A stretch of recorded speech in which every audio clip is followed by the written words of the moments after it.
Good morning, guys. I think it's actually lunchtime here, so just wanted to say, hey, I'm out and about, wanted to do something different.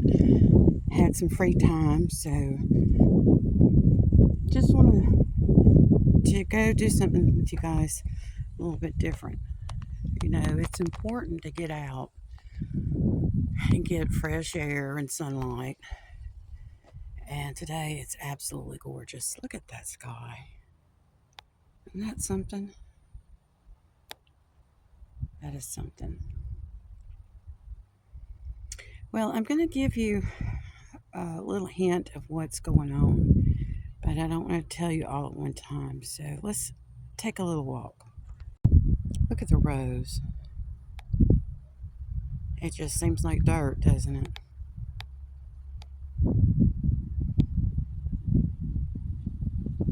It's kind of like that in life. You never know what is going to be ahead. You never know what you're going to encounter. And sometimes the path is kind of rocky. Sometimes it's a little treacherous.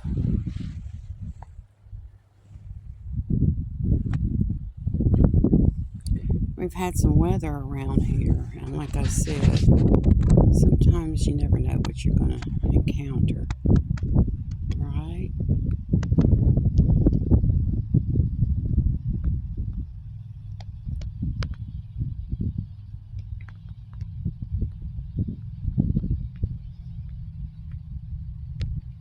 You see that right there? It's not as icy as it has been. Some people are enjoying it and some people hate it, but right now we're going to try something different.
This is the fun one.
guys, I'm at a different location today, and I just want to let you know that it is absolutely beautiful out here. The wind is blowing some.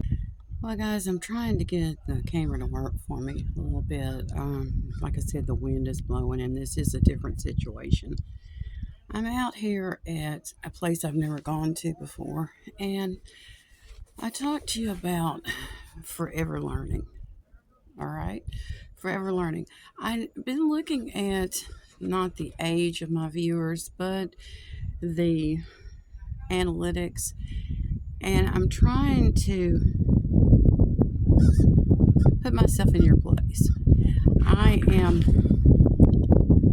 starting over and doing some new things, and that's what life should be about. Not always getting stuck in what you've done and what other people think you should do. The wind changes. Why shouldn't life? All right. Life is changing all the time. Every second of the day, we're experiencing different. We all need to understand that clouds move around, birds fly, pine needles fall, limbs fall on vehicles, limbs fall on people, limbs fall on houses. Ice shows up when it's least expected. We have a lot of people that are looking at doing the never experience. Now, let's go back to breathing. Medical records show that no two breaths are ever the same. I've given birth to 3 children, and I'm not going to go into dealing with that, but a doctor kept telling me, hey, your breathing is not regulated. So instead of having an emergency C-section, we had to get that baby out. We got to work on our breathing. We breathe in, we breathe out, and sometimes we hold our breath. And not breathing in a full breath can cause you to have a panic attack or to actually pass out.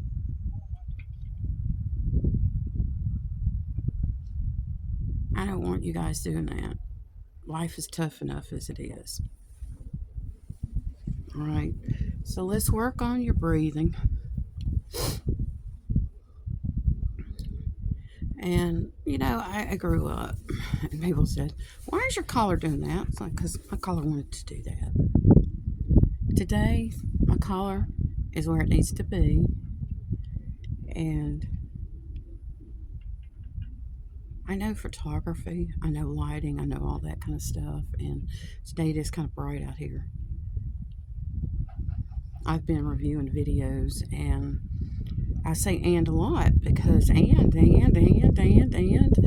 Some of you think that's a little much, but that's okay. I'm not going to reprimand you for saying and too much. When you're trying to breathe, repetition is important. But like I said, no two breaths are the same. I spent too much time in the hospital during the pandemic, and no, I was not a patient. I was working with healthcare. I was looking out for patients in the emergency room. I was in the ICU. I mean, all over the hospital. All over the hospital. In the cafeteria. I was like, what is going on here? And I'm going to move it around just a little bit. And how about that? That's a little bit better. Guys, I deal with chronic pain, and I'm not a chronic complainer. But some days, I have to do what my body thinks is best. And today, I needed a ride, or a drive, and I needed to be out in nature. Now, I'm going to tell you right now where I'm filming from. But I did drive a little bit to get here. And none of it's by accident. I work with wildlife and fisheries I work with the Department of Natural Resources, and I just spoke with someone from Australia and talked to them for a second. And it's not about their story, but we did visit for a minute. And I'll tell you what we're doing here in a little bit. Right now, I want you to take a look at the clouds. See how beautiful it is?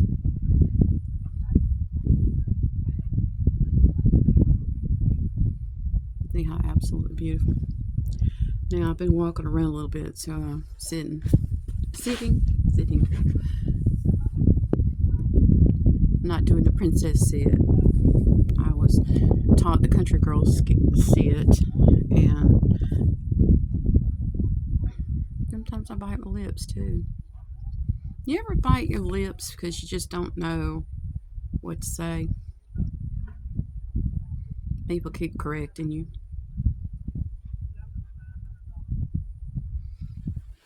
That's what life is. Constant correcting.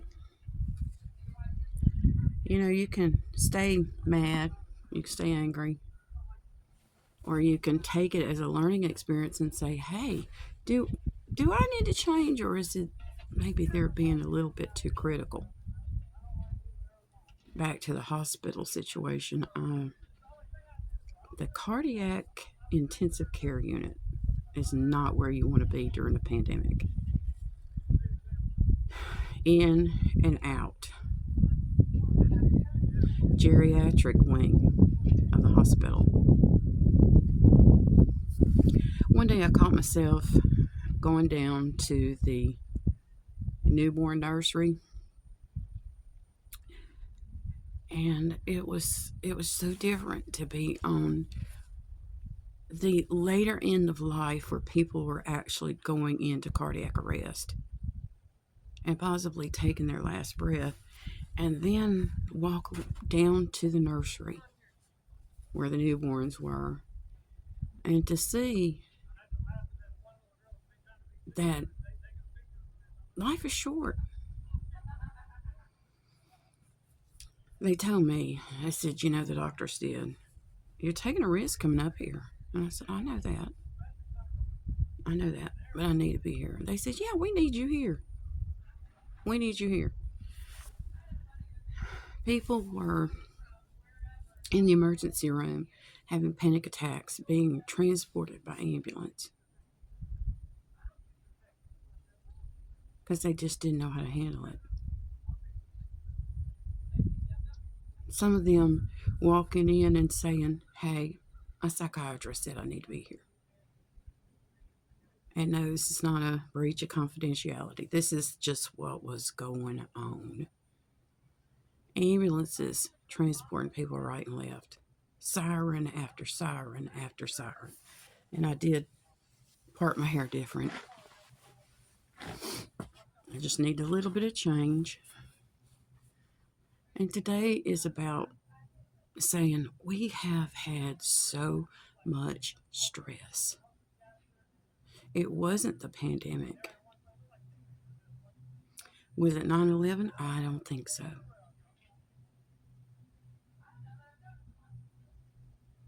You know, we had the Gulf War. We've had Pearl Harbor. We've had World War I, World War II.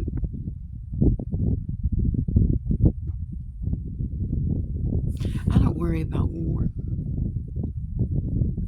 The worst situation you could ever experience is the battle in your mind.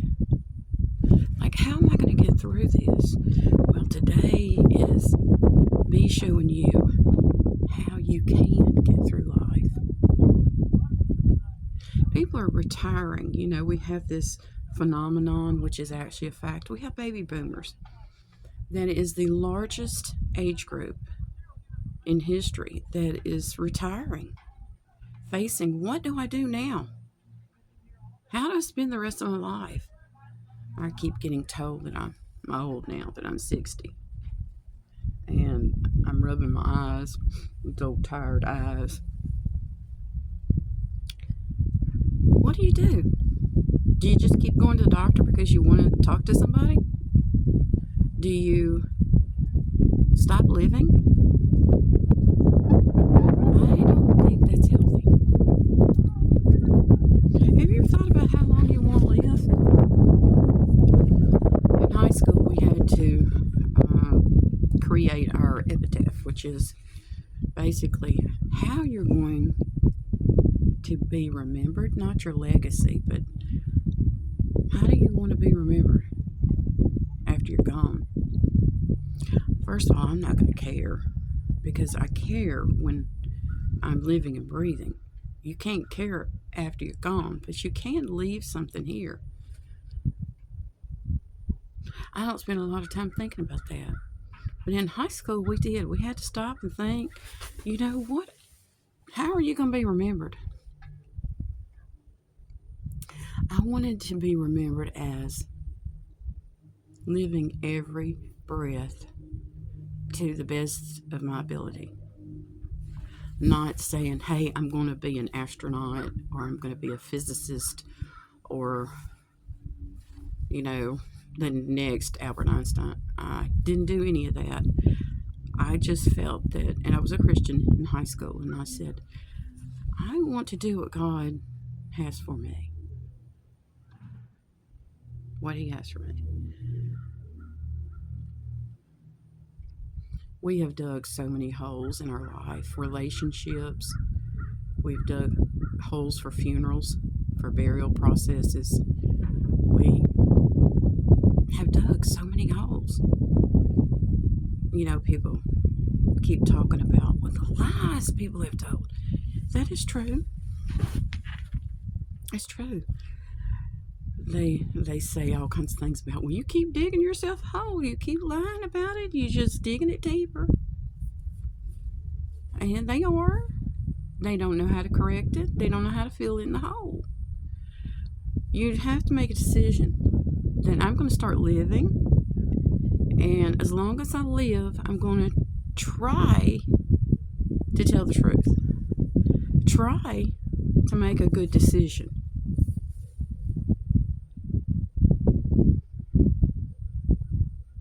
People are getting in vehicles right now, and they don't realize what a big responsibility that is.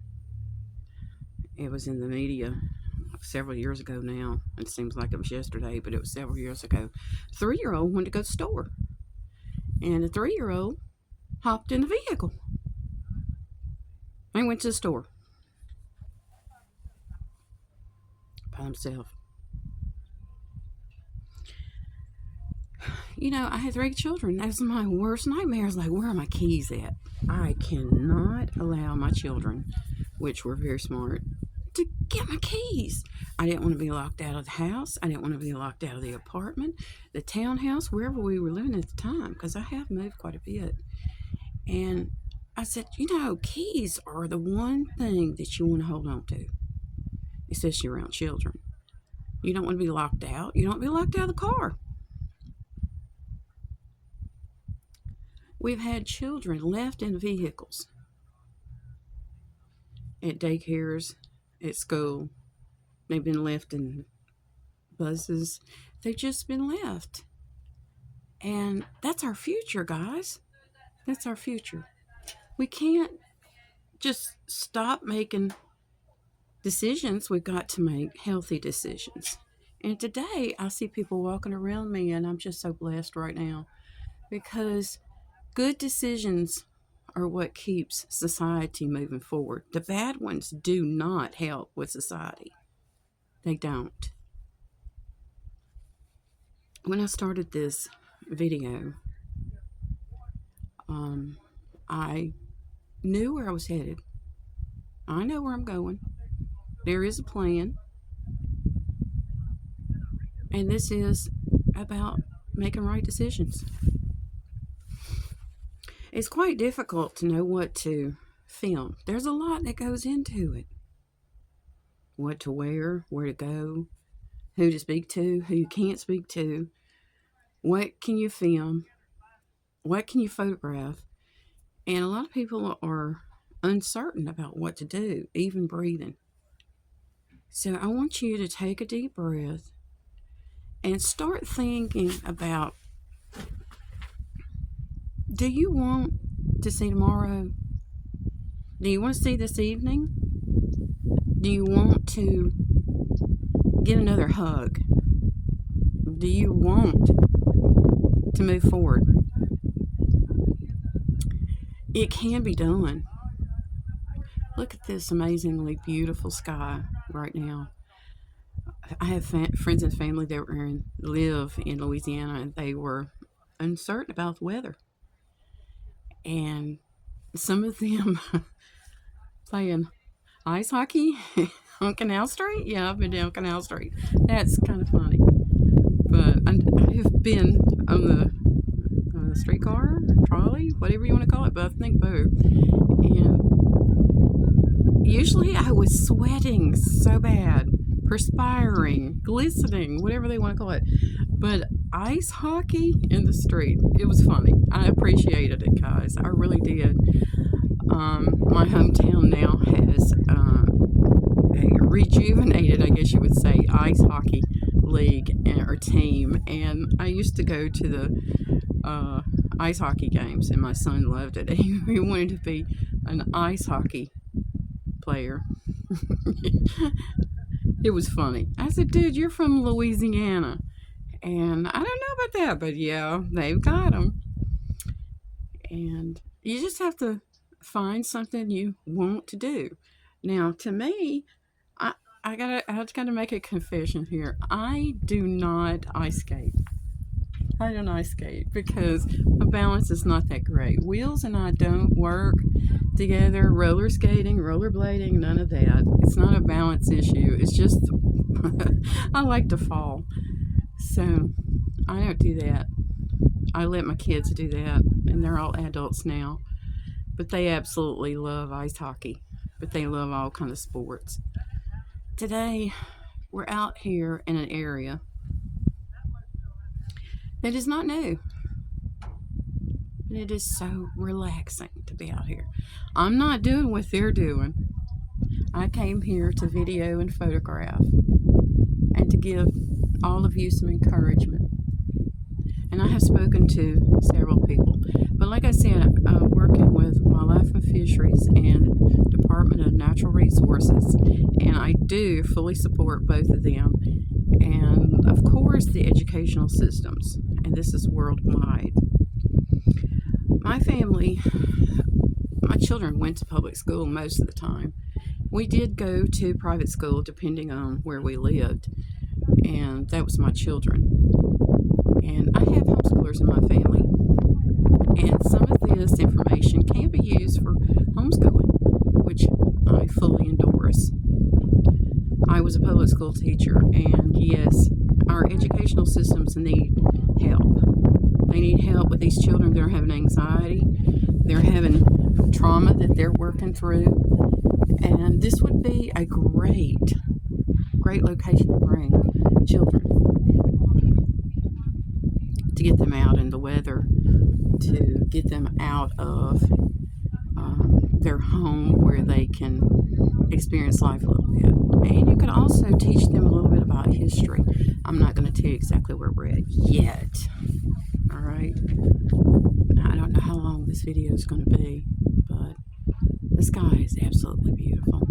I think I'm going to walk around a little bit.